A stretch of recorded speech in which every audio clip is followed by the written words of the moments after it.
नमस्कार दोस्तों, मैं विशाल। आज हम बात करेंगे अहिंसा और चेतना के असली अर्थ को महापुरुषों के दृष्टिकोण से समझेंगे। और पहले सुनते हैं एक छोटी सी प्रेरक कहानी। एक बार एक युवक अपने गुरु के साथ जंगल में टहल रहा था। रास्ते में अचानक लकड़ी की एक ढेर जल रही थी और एक छोटी सी चींटी अपने घर की ओर भाग रही थी। गुरु ने युवक को इशारा करते हुए कहा, बेटा, इस चींटी को देखो, यह मुश्किल स्थिति से गुजर रही है।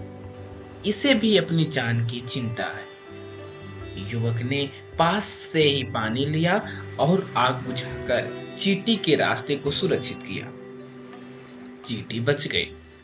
गुरु मुस्कुराए और बोले, देखा बेटा, जब हम इसी लगन और करुणा से हर जीव को बचाने की कोशिश करेंगे, तभी हम अहिंसा का असली अर्थ समझ पाएंगे। अहिंसा और चेतना एक ही सिक्के के दो पहलू। इस कहानी से हम यही सीख मिलती है कि हर जीव में एक ही अमूल्य चेतना वास करती है। छोटी सी चींटी की जान बचाने का यह पल हमारे भीतर के प्रेम और करुणा को जगाता है। जब हम किसी भी जीवित प्राणी को बचाते हैं, तभी हम अहिंसा का असली अर्थ समझ पाते हैं। ओशो का मानना था कि हम सभी मनुष्यों में एक ही मूल चेतना बसी है। बाहरी रूप में जितने भी भेद हमें दिखाई देते हैं, वे केवल भ्रम है। असल में हम सब एक ही अनंत चेतना के अंश हैं। ओशो ने सिखाया कि जब तक हम दूसरों को अपने से अलग समझेंगे, अहिंसा का सच्चा अनुभव नहीं कर पाएंगे। उन्होंने बताया कि जैसे हवा में बिखरी धूल को अलग अलग मानकर हम हवा की वास्तविकता नहीं देख सकते, वैसे ही जब तक हम इंसान को इंसान से अलग मानेंगे, तब तक हमारी समझ में एकता नहीं आएगी। उनका कहना था कि प्रेम की कोई भाषा नहीं होती। यदि हम सभी में उसी प्रेम मूल को पहचान लें जो हम स्वयं में महसूस करते हैं, तो सभी के लिए प्रेम अपने आप बह जाएगा। इसी दृष्टिकोण से ओशो हमें सिखाते हैं कि सभी में समान चेतना देखने पर ही हमें एकता और अहिंसा का वास्तविक अनुभव होता है। महावीर ने अहिंसा को संपूर्ण ब्रह्मांड में फैलावा प्रेम बताया। उनका प्रसिद्ध वाक्य है, अहिंसा परमो धर्म, अर्थात अहिंसा सर्वोच्च धर्म है। उन्होंने सिखाया कि हर जीवित प्राणी, चाहे वह इंसान हो, कोई जानवर हो या एक छोटी सी चींटी, सभी में जीवन है और उनका अस्तित्व कीमती है। कहा जाता है कि महावीर ने अपने अनुयायियों को यही समझाया कि उनकी एक चींटी की जान बचाना उतना ही पुण्य का काम है जितना बड़ी सेवा। महावीर का विचार था कि हम सभी सर्वे जना परिचेतः, अर्थात सभी जीव एक दूसरे से जुड़े हुए हैं। अतः हमें प्रत्येक जीव के प्रति करुणा रखनी चाहिए और किसी को भी अनावश्यक कष्ट नहीं देना चाहिए। रामकृष्ण परमहंस का दृष्टिकोण था कि भगवान सभी प्राणियों में बसा हुआ है। उन्होंने स्वयं के अनुभवों से सिखाया कि हर जीव में एक ही दिव्य चेतना बसी है। बताया जाता है कि भोजन के समय वे अपने हाथ से मक्खियों को भी दूध चढ़ाते थे, क्योंकि उन्हें लगता था कि ये भी उनकी संतानें हैं। रामकृष्ण का विश्वास था कि जब हम हर जीव में एक ही परमात्मा की झलक देखेंगे, तो स्वाभाविक रूप से हमारे मन से द्वेष और हिंसा दूर हो जाएगी। उनका संदेश था कि यदि हम सभी को अपने भाई बहन का समझकर देखेंगे, तभी हमारे दिल में सच्ची दया और प्रेम जगोती। बुद्ध ने अपने जीवन में चार आर्य सत्य और अष्टांगिक मार्ग के माध्यम से हमें सिखाया कि अहिंसा का मार्ग करुणा और मधुरता से होकर गुजरता है। उनके अनुसार जो कोई भी अन्य जीव के प्रति हिंसा करता है, वह वास्तव में स्वयं को ही दुख देता है।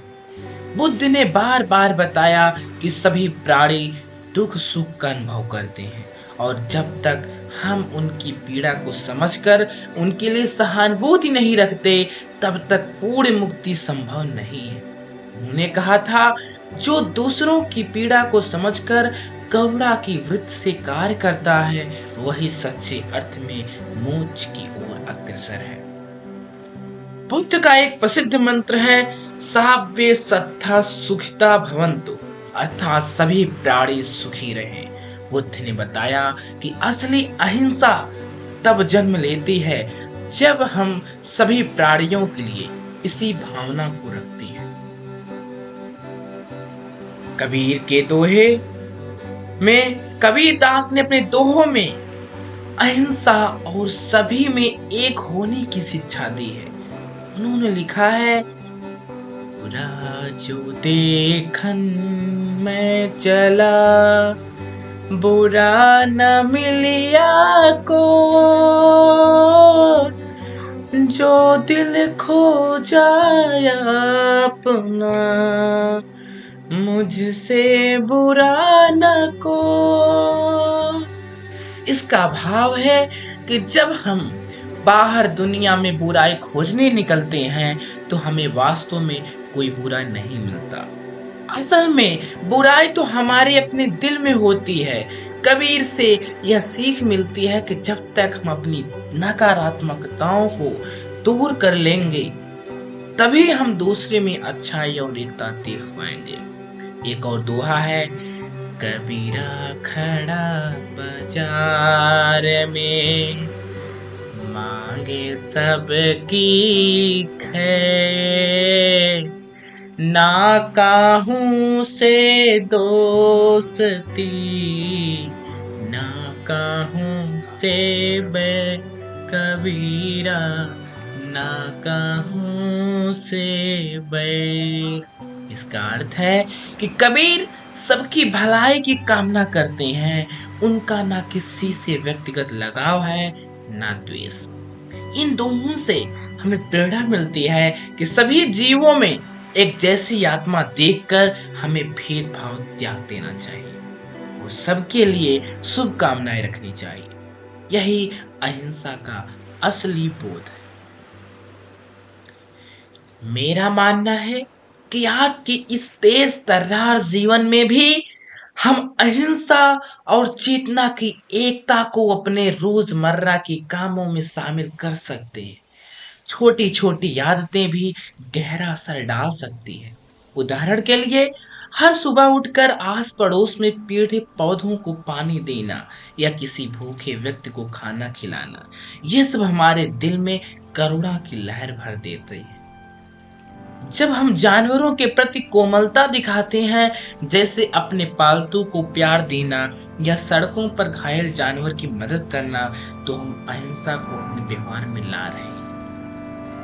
हम खाने पीने में भी ऐसे व्यवहार रखना चाहिए जिससे कभी मासूम की जान की हानि ना पहुंचे। जितना हो सके शाकाहारी भोजन अपनाएं ताकि पशु पक्षी सुरक्षित रहे।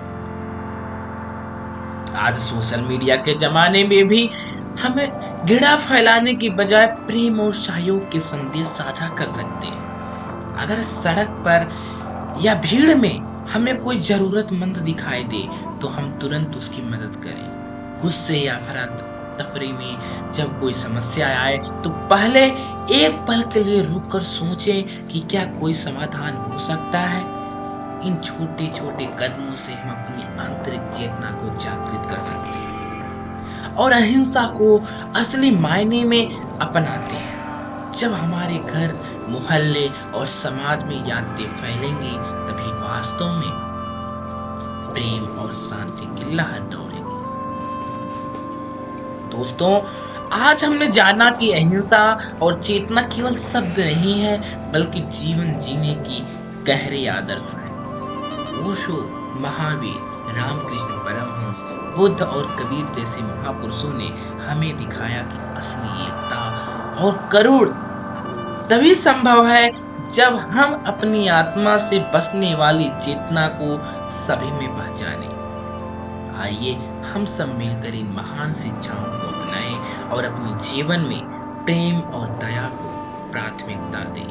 छोटे से छोटे कार्य में भी अहिंसा का अंश होता है, इसलिए हमने अपने हर कर्म में संवेदनशीलता लाए, सबका भला सोचे, हर जीव में एक ही आत्मा देखें और अपने दिल को हर पल करुणा की पवित्र भावना से भरें। जब हम इस पर राह पर दृढ़ संकल्प से चलेंगे, तो न केवल हमारे मन में सामंजस्य स्थापित होगा, बल्कि दुनिया में भी प्रेम और शांति का संचार होगा।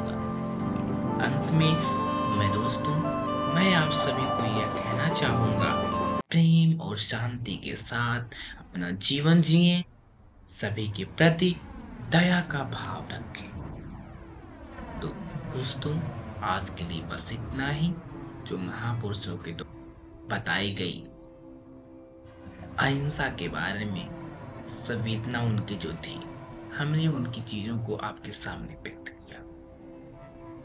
और मेरे इस वार्तालाप को सुनने के लिए बहुत बहुत धन्यवाद।